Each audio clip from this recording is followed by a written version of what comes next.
cemaat namazı qıldıqda namazdan çıxmanın ədəbi.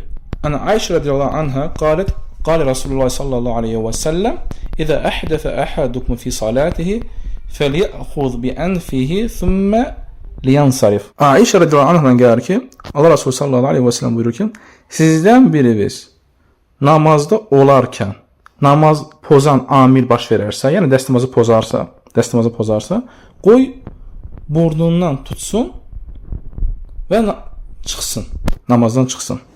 Yəni bu nəyə göstərir? Bu çox gözəl bir ədəbdir ki, insan cemaat içində namaz qıldıqda ola bilər ki, hansı bir hal baş versin. Dəstəmazı pozulma amili.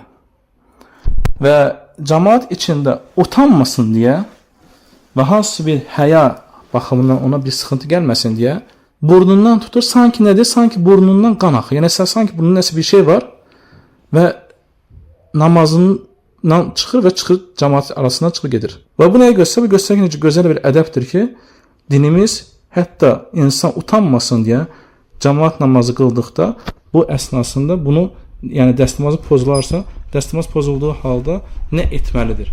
Ona görə də burnunu tutması bu sünnədir. Hansı ki bu bizi göstərir ki, cemaat namazına necə çıxmaq lazımdır.